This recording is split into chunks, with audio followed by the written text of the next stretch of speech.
ব্রেনের মধ্যে একটা ছোট গুলির অংশ রয়ে গিয়েছে, সেটার জন্য অনেকে মনে করছে যে নতুন করে অপারেশন লাগবে কিনা। তার অপারেশন করার জন্য সিঙ্গাপুর থেকে ইউকেতে বা ইউএসএ তে নেওয়া হতে পারে কিনা এই ব্যাপারে একটা আলোচনা এসছে। আর মূলত যে জায়গায় ডিপ সিলেট অংশে গুলির অংশটা রয়ে গিয়েছে, সেটা অপারেশন করলেই যে তার ব্রেন ফাংশনিং হবে এবং তার নতুন করে ডেভেলপমেন্ট হবে, এটা আসলে এখনো বলা যায় না। আসসালামু আলাইকুম প্রিয় দেশবাসী, আশা করি সবাই সুস্থ আছেন।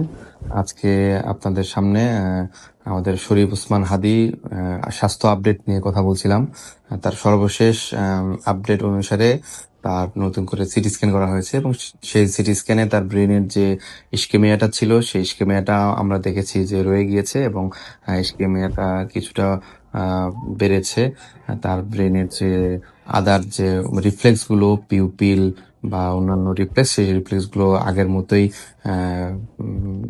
রিফ্লেক্স পাওয়া যাচ্ছে না এবং তার হার্ট নরঅ্যাড্রেনালিন সাপোর্টে ফাংশন করছে, তার লাংস ভেন্টিলেশন সাপোর্টে কাজ করছে এবং তার কিডনি ইউরিন আউটপুটও আগের মতোই সাপোর্টের মাধ্যমে ইউরিন আউটপুট হচ্ছে এবং তার যে ব্রেনের মধ্যে একটা ছোট গুলির অংশ রয়ে গিয়েছে, সেটার জন্য অনেকে মনে করছে যে নতুন করে অপারেশন লাগবে কিনা বা তার অপারেশন করার জন্য সিঙ্গাপুর থেকে ইউকেতে বা ইউএসএ তে নেওয়া হতে পারে কিনা এই ব্যাপারে একটা আলোচনা এসছে। তবে আমরা বলতে চাই যে তার মূলত যে জায়গায় ডিপ সিলেট অংশে গুলির অংশটা রয়ে গিয়েছে, সেটা অপারেশন করলেই যে তার ব্রেন ফাংশনিং হবে এবং তার নতুন করে ডেভেলপমেন্ট হবে, এটা আসলে এখনো বলা যায় না। তবে তার রিস্ক বেনিফিট যদি আমরা চিন্তা করি, তাহলে দেখবো যে তার যে জার্নির যে ধকলটা, সেটা সহ্য করার মতো তার বডি কন্ডিশন আছে কিনা সেটা বিবেচনায় নেবেন ডক্টররা এবং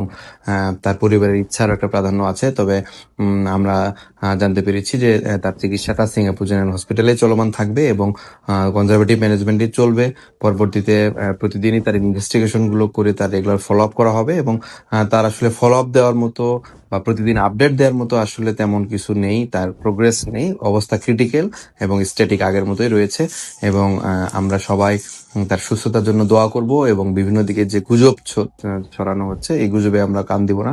তার পরিবারের জন্য আমরা দোয়া করব, তার পরিবারকে যেন ধৈর্য ধারণ করার তৌফিক দান করে এবং আমরা চাই যে বাংলাদেশের যে চিকিৎসা প্রসিডিউর চলেছিল এবং তারই ধারাবাহিকতায় সিঙ্গাপুর জেনারেল হসপিটালে বেস্ট ট্রিটমেন্টটাই পাচ্ছে এবং সেখানেই ট্রিটমেন্টটা কন্টিনিউ করবে বলে আমরা মনে করি। ধন্যবাদ।